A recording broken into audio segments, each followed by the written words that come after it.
Thailand. Thousands of protesters have gathered in Thailand's capital who are demanding Prime Minister's resignation, Resignation. the Prime Minister Prayut's resignation, who has failed to keep the promise of providing the sufficient amount of COVID-19 vaccines in the countries. And in fact, the demonstrators are blaming the Prime Minister Prayut for his handling of the pandemic and criticizing his policies for immense amount of corruption also lagging in the country. If we look at the figures of Thailand, just 13% of Thailand's population of more Has than been 60 vaccinated. have been fully vaccinated, and more than 1.2 million infections till now, with 12,000 deaths have occurred in this country. Were you able to have Absolutely. a glimpse of what's going on, Shubham? Yes, I did get a chance to go through the numbers and do a little more research on what they are, right? Thailand, again, is one of the countries with a bit of a higher rate of corruption as well. So, definitely, when your citizens come out and blame you for certain things, there have been certain lags. That is why they are taking that step.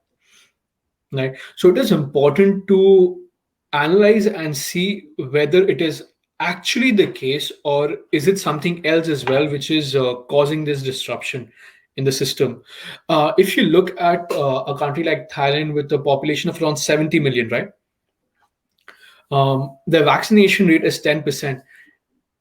I think from that perspective, the vaccination rates are definitely low. But there are other countries as well in which the vaccination rate is similar.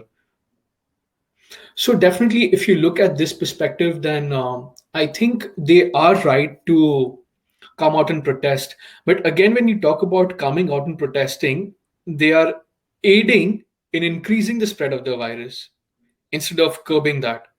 So what do you think? Is it all okay to protest in a manner like that?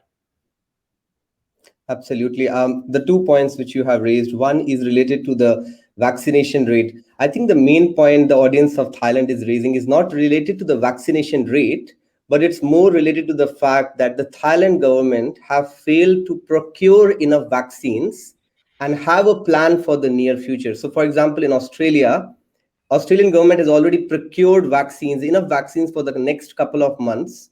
From here on, now they have to just market it so that the people can vaccinate themselves. So the problem is with the procurement of the vaccines, which the Thailand Hmm. government has completely failed into. The second point which you raised is actually related to a great fact, which I always feel that during a lockdown, the most important element for you is to follow this order of staying at home. If you cannot stay at home, then it's very hard for the Delta variant or any kind of variants to stop transmitting from individual to individual. And even if you cannot if you can just stay within your community, within your bubble that you have created, a group of your friends or a group of your family members, just don't break that bubble. Otherwise you're going to further spread the transmission from one person to another. The best ways of having a protest in this environment, go for an online protest. That's the best way. There are so many portals nowadays where you can form your Facebook groups, you can form your meetup groups and start protesting against something, and you can have a signed petition. You can sign the petition from 100,000, 200,000 people and then send it to the Prime Minister of Thailand. It might not be that effective, obviously, but at least to some extent it adds value. When we are in a lockdown, we need to be very careful of this, and what has happened is now it's going to further